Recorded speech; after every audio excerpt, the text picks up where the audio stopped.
Dan seterusnya, soalan yang sama saya serahkan juga kepada panelis kita yang kedua, Dr. Muhammad Nasir. Silakan. Terima kasih saudara Mujahid yang dikasihi dan dihormati. Assalamualaikum warahmatullahi wabarakatuh dan salam perjuangan. Memang saudara, dunia bertolak berbagai isu dari segi keganasan, konflik antara konservatif dan progresif, hudud, jihad, imperialis, bermerajalela, rakus, ya, merompak dan seterusnya. Maka demi perjuangan dan pembangunan kita ingin, ya, mencari titik pertemuan, ya, dan juga kerana kita ingin memahami isu-isu politik Islam, negara Islam, Islam sejagat. Bermakna kita ingin tegur menegur, ya, demi membuka jalan mencari kebenaran dan juga mempertahankan keadilan, demokrasi dan kebebasan. Dari segi politik Islam, politik Islam tidak timbul sama masa zaman Nabi, tidak wujud politik Islam. Mungkin dianggapkan politik Islam ini adalah satu fenomena sekular Barat. Mungkin Dr. Mujahid lebih tahu. Yang penting di sini juga lazimnya apabila diceritakan politik Islam, dia berkaitan dengan unsur-unsur konservatif, iaitu Islam, diterima Islam sebagai politik Islam, ideologi politik, juga mudah bertentangan, ya, sistem sivil, sistem sekularisme, demokrasi dan idealisme, ya. Walhal Nabi Muhammad adalah pemimpin sekularisme juga selain pada spiritual. Belum mana ini sebagaimana yang dikatakan oleh saudara Mujahid, you have to redefine istilah-istilah dan konsep ini supaya kita dapat memahami, mendalami perkara-perkara seperti ini. Juga kita, maknanya dalam matlamat terakhir apabila kita menceritakan politik Islam, mereka ingin menubuhkan satu negara Islam ataupun negara Islam sejagat. Pada masyarakat Muslim, Quran itu adalah sempurna, lengkap, subur, evergreen, ya. Juga dalam Quran tidak sebut tentang masyarakat politik. Nabi Muhammad menunjukkan masyarakat beragama, berakhlak, bukan masyarakat politik. Mungkin kadang berubah hingga paksa melibatkan diri dalam dunia politik. Lebih menyebut dengan berakhlak mulia, berkebajikan dan penyatuan. Maka itu juga sekiranya seseorang itu inginkan politik Islam dan negara Islam, haruslah membentuk konsep atau pendekatan luar selain daripada konsep kapitalis, ya. Dan juga Quran itu menunjukkan apa yang panggil way of life, Islam itu way of life ataupun cara kehidupan ad-din. Di sini juga Quran menekankan dari keadilan, adal dan juga kebaikan ihsan, dan amalkan benda yang baik, menjauhi diri benda yang menyebabkan kejahatan dan kemungkaran dan seterusnya. Beribadah, ya, dari segi sembahyang syahadah, sembahyang, zakat, haj, puasa, penyatuan. Bermaknanya orang Islam boleh melakukan ibadahnya tak kira negara itu negara Islam ataupun bukan Islam. Yang penting juga Nabi Muhammad telah dijemput ke Madinah, ya, untuk mendamaikan persekitan antara kabilah-kabilah, the tribes di Madinah. Beliau dihormati sebagai pemimpin sekular, spiritual, dan dipanggil Al-Amin, maknanya orang yang boleh dipercayai.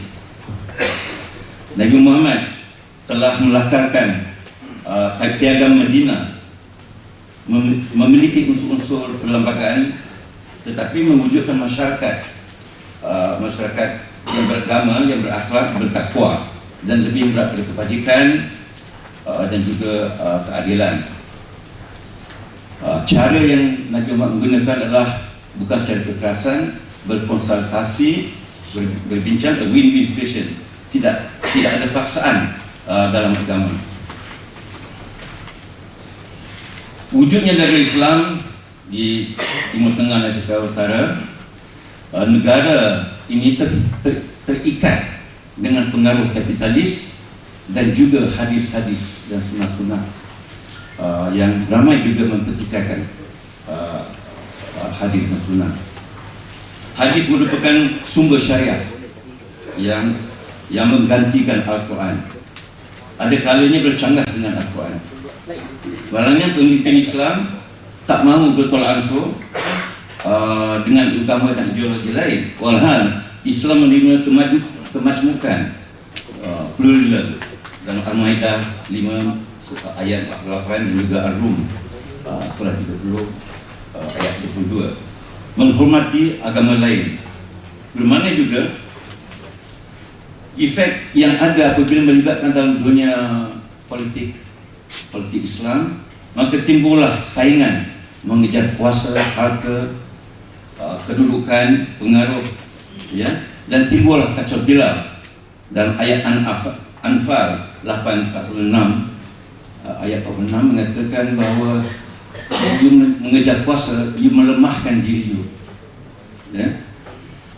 Kita juga dapat lihat bahawa kebanyakan pucuk pimpinan Islam mereka mengalami apa yang dipanggil inferiority complex, very defensive, ya. Maka juga kalaulah mereka yakin dengan agama mereka, mereka mudah bertoleransi, tolak ansur, saling kasih mengasihi, menghormati, berkonsultasi, menegakkan keadilan. Ini yang dilakukan oleh Nabi Muhammad masa melakarkan piagam Madinah.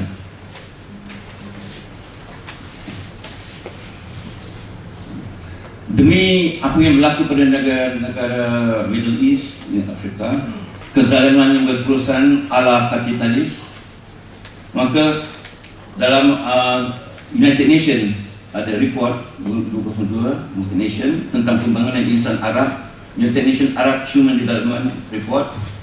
Masyarakat Arab gagal memenuhi piawai moden terhadap hak asasi manusia, penguasaan dan pertukaran ilmu dan kebebasan wanita.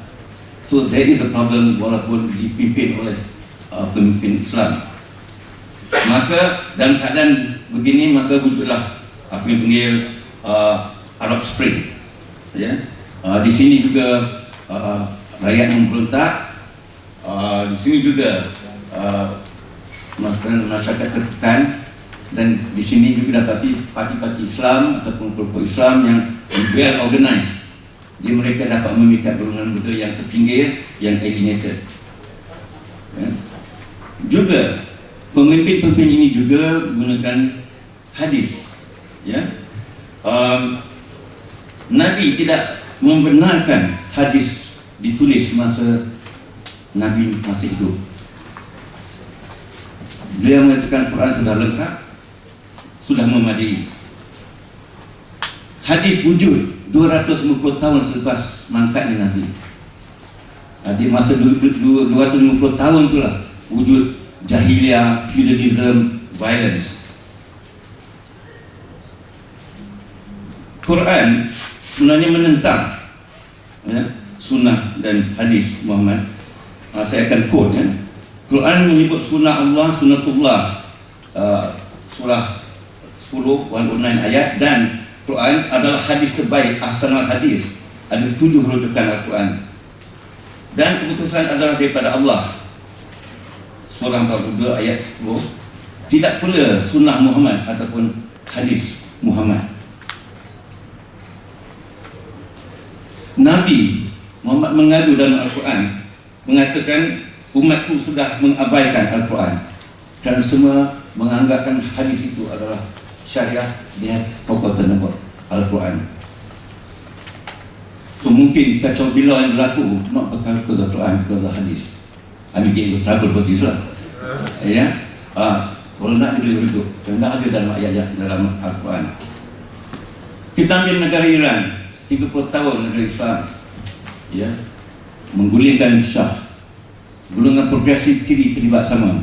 Bila masuk Ayatullah dan seterusnya, progresif disingkirkan, golongan kiri disingkirkan. Mereka juga terlibat, ya.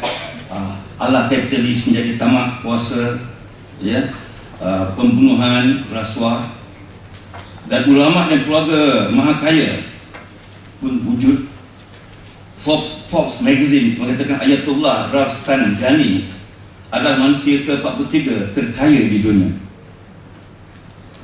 Juga di Kelantan, lebih 20 tahun diperintah oleh PAS. Would expected to come up with a Islamic economy, Islamic kebajikan dan seterusnya. For more than 20 years, we don't see.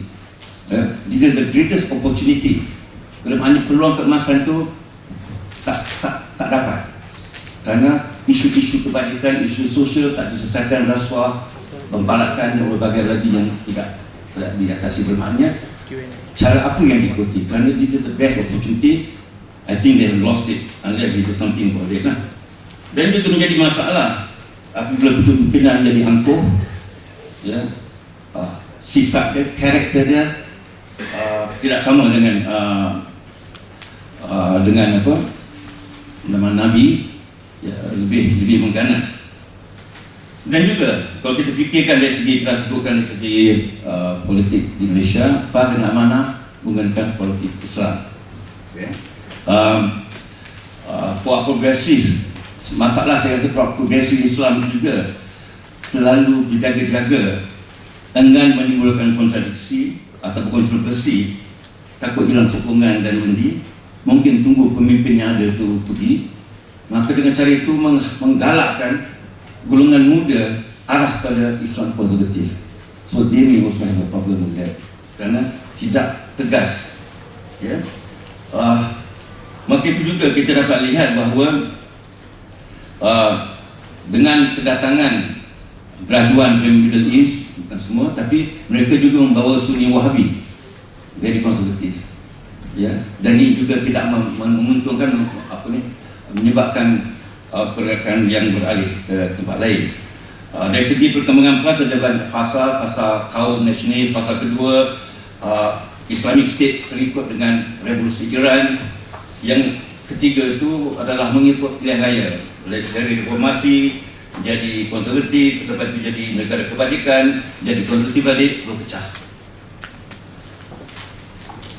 Maka kita juga memikirkan dari segi amanah kawan kita yang datang terpisah, dan kita berharap sangat agar amanah, ya, melakukan sesuatu untuk suburkan kembali agama Islam, ya.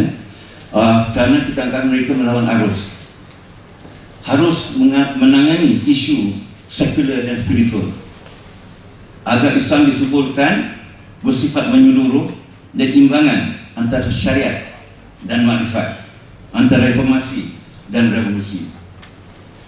Kita juga harus mengkaji hadis sahih yang bertentangan dengan Al-Quran. Kena redefinisikan kembali tentang istilah dan konsep sekular, progresif, demokrasi, keadilan, kebebasan, hak asasi yang telah disebutkan oleh saudara Mujahid tadi. Bermakna kita mengharapkan ada hubungan yang rapat antara amanah Pakatan Harapan dengan golongan kiri, the left, ya. Harapan kita, wawasan kita dapat kita bergerak bersama, khususnya dari segi mewujudkan hubungan dialektika antara reformasi dan revolusi ataupun islah dan tajdid, juga terus menegakkan keadilan, adalah kebajikan ihsan, dan menegakkan kebaikan dan cuba menghindari dari keburukan. Tidak pula berjinak-jinak dengan dasar kapitalis dari segi politik dan ekonomi, kerana ini memudaratkan masyarakat. Juga bagaimana kita dapat gigih bersama dengan rakyat, bagaimana kita dapat memperkasakan rakyat. Rakyat merupakan tulang belakang pada ekonomi dan pembangunan negara. Kita harus mengangkat mereka adalah ilham pada perjuangan, sumber ilham pada perjuangan, dan mereka adalah our asset, not liability. Kalau kita anggapkan mereka ada our asset, we work hard to get them out of the clutches of poverty dan berbagai lagi. Itu juga bagaimana kita dapat mengukuhkan lagi perjuangan rakyat, bertukar pandangan dan pengalaman, mencari ilmu, tindakan, dan juga pengalaman. Dengan itu juga saya menghasilkan bahawa banyak lagi yang amanah dapat melakukan. And we have high hopes di mana the evergreenness of the Al-Quran is being maintained rather than dijadikan Islam untuk Melayu. That's it. Kesajakatan Islam tu dah hilang. And this is done by the ulama themselves. They constrain